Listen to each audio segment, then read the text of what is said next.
Assalamualaikum warahmatullahi wabarakatuh. Halo teman-teman semua, semoga dimanapun kalian berada selalu dalam keadaan sehat dan bersemangat. Perkenalkan, kami dari mahasiswa Teknik Ilmu Pengetahuan Sosial yang mengatakan 2 orang, yaitu saya sendiri Ayunisa dan teman saya Fatur Esti dan Fadilah.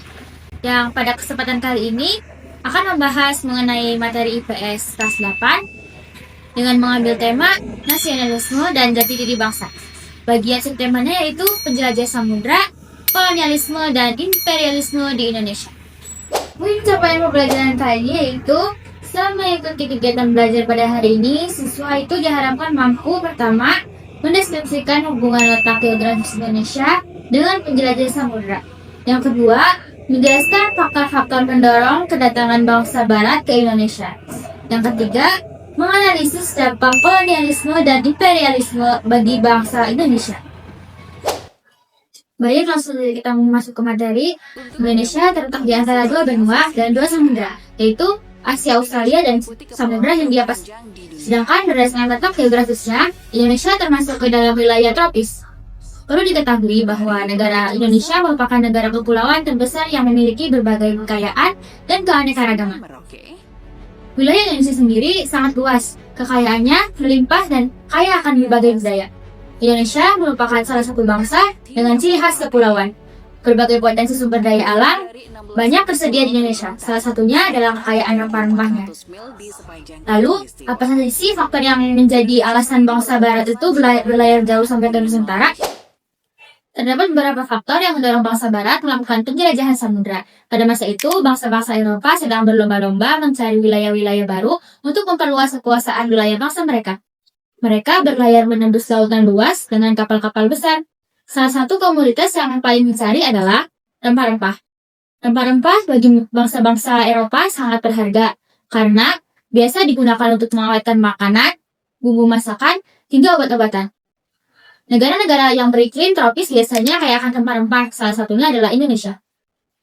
Sehingga bangsa-bangsa Barat sangat berusaha keras untuk memperolehnya. Selain itu, adanya motivasi 3G yang dipegang oleh bangsa-bangsa Barat, yaitu goal atau mencari kekayaan, glory atau keinginan kejayaan bangsa, dan gospel yang berarti keinginan menyebarkan agama nasional. Kemudian, adanya revolusi industri yang terjadi pada tahun 1750 sampai 1850.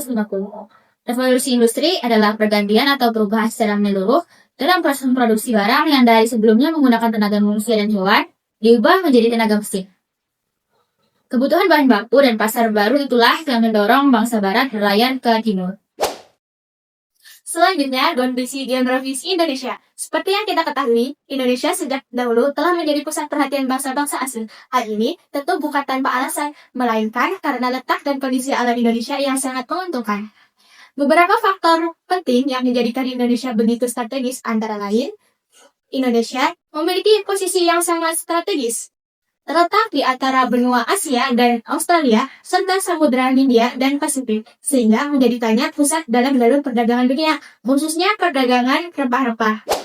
Selain itu, Indonesia beriklim tropis yang membuatnya kaya akan keanekaragaman hayati, serta menjadi negara kepulauan terbesar di dunia. Hal tersebut menjadi faktor utama ketertarikan bangsa asing untuk datang ke Indonesia dan tinggal menetap di sini. Setelah mengetahui faktor-faktor pendorong penjelajahan samudra oleh bangsa Barat, kini kita akan membahas bagaimana proses bangsa-bangsa Barat mulai datang ke Indonesia. Kedatangan mereka tidak terjadi secara tiba-tiba, melainkan melalui perjalanan panjang mencari jalur perdagangan baru. Setelah jalur lama di Laut Tengah dikuasai bangsa Turki Utsmani, Indonesia yang terkenal sebagai surga rempah-rempah menjadi tujuan utama bangsa Barat. Maka, satu persatu bangsa Eropa mulai berlayar dan akhirnya singgah di wilayah Nusantara.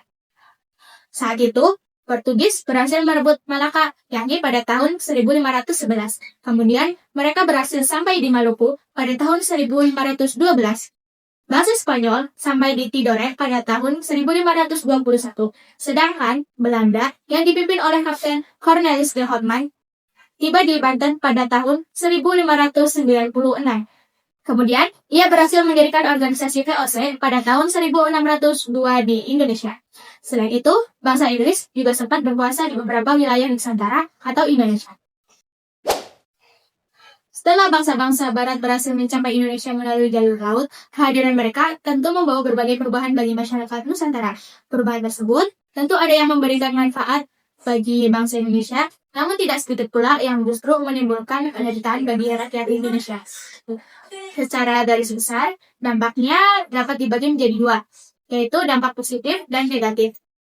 Dampak positifnya diantaranya seperti mulai berkembangnya perdagangan dan budaya baru, serta pengenalan teknologi pelayaran di Indonesia. Sedangkan dampak negatifnya ialah mulai munculnya kolonialisme dan imperialisme, eksploitasi sumber daya alam, serta penindasan terhadap rakyat Indonesia. Hal tersebutlah yang menjadi penyebab terjadinya penjajahan bertahun-tahun di Indonesia.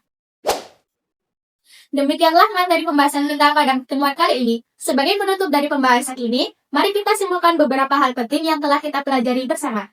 Berdasarkan penjelasan tadi, dapat disimpulkan bahwa letak geografis Indonesia yang strategis adalah yang menjadi daya tarik utama bangsa barat datang ke Indonesia. Faktor kekayaan rempah-rempah, 3G atau Gold Glory Gospel, dan revolusi industri juga yang menjadi faktor pendorong penjelajahan samudera oleh bangsa barat ke timur. Penjelajahan samudera inilah yang kemudian membuka jalan bagi kolonialisme dan imperialisme ada di Indonesia.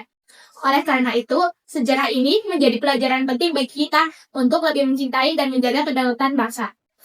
Terima kasih sudah menyimak video kali ini. Sampai jumpa di video pembelajaran selanjutnya. Wassalamualaikum warahmatullahi wabarakatuh.